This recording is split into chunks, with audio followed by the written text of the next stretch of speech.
welcome back to our channel. My condolences go out to the Cornwall family and Mrs. Jacqueline Harrigan for the loss of her son, Meshach Cornwall. We would really appreciate a like and subscribe to our channel so that we can continue to research and explore more information on getting peace and justice for those persons that have lost loved ones due to crime. So let's get started with Lomax's allegedly.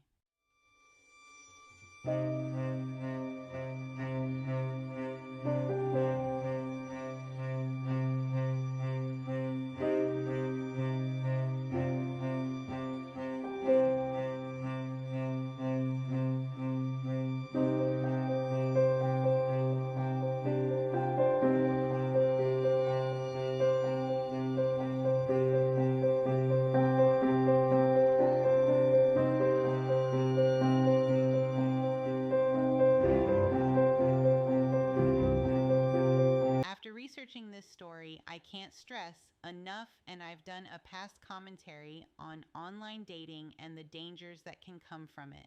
There is no protection from those sites, even though some people may find the love of their life, but it is also grooming pool for predators. They are not on the site for the same reasons that you are. Please be careful, everyone. This story is out of Garfield Heights, Ohio, December 2018, where we have a young man, Meshach Cornwall, age 27. His mom, Jacqueline Harrigan, says that he was an amazing young man who aspired to be so many things in life and couldn't be more of a loving son. He had a steady job working for an Avis rental facility in the heart of Garfield Heights. He loved working on his computer, playing games on his PlayStation, loved his favorite food, which was pizza. Meshach was more of an introvert. He just worked and would go home, get on the computer, and play his online games with his online friends. But being an introvert, Meshach is young and lonely at times and gets on one of the social media sites, which is called Plenty of Fish. He met a young lady on this site by the name of Shakira Graham in the later month of November. At the time of their meeting, Shakira is 24 years old with 2 young children. She and her children live at home with her mother, so Meshach and Shakira decide to meet and possibly hook up at his house that he shares with his mom, Jacqueline Harrigan. His mom was preparing to go on a trip to upper state New York to see her sister. So, according to Shakira, Meshach's mom would not have been able to describe her. But, of course, we find out later that his mother does have a description of the young lady that was in her basement the night before she would leave for her trip. They did not talk or interact with each other. His mom could hear her, would see a glimpse of Shakira when she would come downstairs to get things to pack for her trip. According to Shakira, she stayed overnight at his house until the next afternoon, which would be Friday, December 14th. She also said that he had to work that afternoon. On his way to work, he would drop her off at her mother's house about 1:45 p.m. that afternoon and headed on to work from there. According to Shakira's mom, she did arrive home on Friday, the 14th of December, but by Saturday 15th that afternoon, she was out of the house again. Now, in the interview with the detective, she kept stressing how Saturday was her mother's birthday and she wanted to get things ready for that. But when interviewed by the detective, Shakira's mother said on Saturday her daughter had left out of the house about between 1:45 p.m. to 2 p.m. and she didn't see her daughter anymore till December 17th, Monday night after 11:30 p.m. Now, this is where the lies and the excessive men all weekend began. This woman is a huge fan of the social media site Plenty of Fish. According to the timeline, she claims to have a boyfriend in this mix of men, but when these guys are interviewed at the station, no one is claiming her as a girlfriend.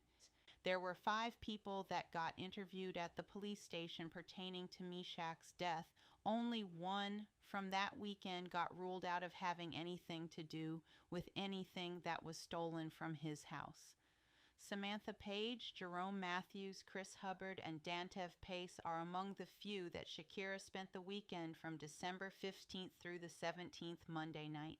Shakira and her friends did not own a vehicle, but all of these people either claimed they had seen Shakira driving a 2009 Honda Accord, and in the back seat was a computer monitor, a couple of cell phones, in the trunk a PlayStation, two guns, and a laptop, and on Shakira's person a jar of weed, all of which later was discovered that came from Meshach's home, and the Honda Accord was registered to his mom, Jacqueline.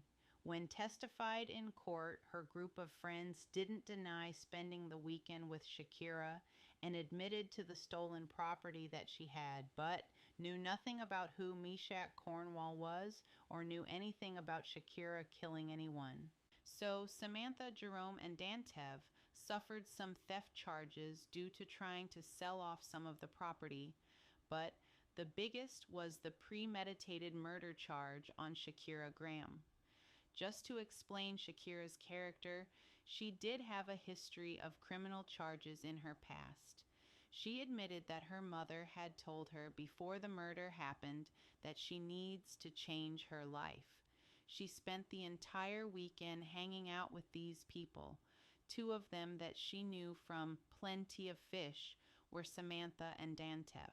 Drinking, getting high off of X and weed. Shakira, Samantha, and Dantev were having a threesome at Dantev's house where he shared a place with Jerome Matthews. By late Sunday night, December 16th, Shakira had texted Meshach at work asking for him to pick her up across town after his shift ended. Meshach thought that he was dating a nice young lady. Aside from talking for a while on Plenty of Fish, Shakira was just a party girl that likes to get high and have sex with different men, and none of them knew about the other. Meshach did not know that she was sleeping with other men. Meshach gets off work, drives over an hour from his job to pick up Shakira, and from there they arrive at his house in Garfield Heights, Ohio. Because Meshach lived in the basement, he had door access from the side of the house to avoid coming in the front door. Meshach opened the door, turned on the light.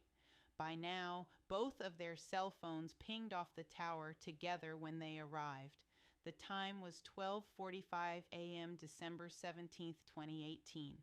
Meshach walked down the stairs first. Then Shakira would be walking behind him. She lifted a .40 caliber gun and shot Meshach twice in the back of the head, once in the shoulder and through his chest. One bullet ricocheted in the scalp of his head from the bullet hitting the carpet. After killing Meshach, Shakira steals his of his property that I mentioned earlier, plus his mom's Honda Accord. She drove off across town back to her group of friends that she spent the weekend with, basically to get high some more with the weed that she stole from Meshach's house. She gave Dantev's roommate, Jerome, the two cell phones that she stole from Meshach to sell at a Walmart, probably for more drugs, I'm not sure. Now, hours later, on Monday the 17th, after Shakira left with Meshach's personal properties and his mom's Honda Accord, Jacqueline arrived home at 9:30 a.m. from a trip to New York. Her nephew had brought her home from the airport. She turned the key and opened her side door of her home, walked in a few steps only to find her only son dead at the bottom of the basement on the floor. Jacqueline Harrigan screamed and made a call to the police. The police tested for DNA in the home. There was a fake fingernail found in the driveway, DNA on the wine glass and on the beer can that was found in the house. And not only did his mom attest to Shakira being the last person in the house before she left for New York, but she noticed that her son's laptop, guns, PlayStation, and cell phones were missing along with her car. Shakira Graham became a person of interest not long after. All of her friends from that weekend knew nothing of a murder or who Meshach Cornwall was, but Jerome of the group did admit to selling off some stolen goods of the victim at a Walmart. So he was charged for that. Also, each person from her drug fest, sexapade weekend, Samantha, Jerome, Chris, Dantev all testified for the state of Ohio. Her defense team had no witnesses. I am so sorry. When I do these crime investigation shows, I try to stay neutral. My heart always go out to the victims' families because no one should experience these crimes. And I don't know what her point was for hurting this young man. For what? Some weed, some cell phones, and laptop? Everything that was tested for DNA came back a match. She lied to the detective saying that she never stole his mom's Honda. But yes, her DNA was all in the car as well. Well, Shakira Graham was apprehended on Valentine's Day, February 14th, 2019. The judge gave her a $3 million bond. She was charged with aggravated burglary, aggravated murder, and grand theft. So she stayed in jail till her trial February 19th, 2020, March 4th, 2020. Judge William McGinty sentenced Shakira Graham to life with the possibility of parole after 25 years. That brings this story to an end. Be safe out there, everyone. Life can be good if we keep good thoughts. This is Lisa with Lomax's Allegedly. Good night.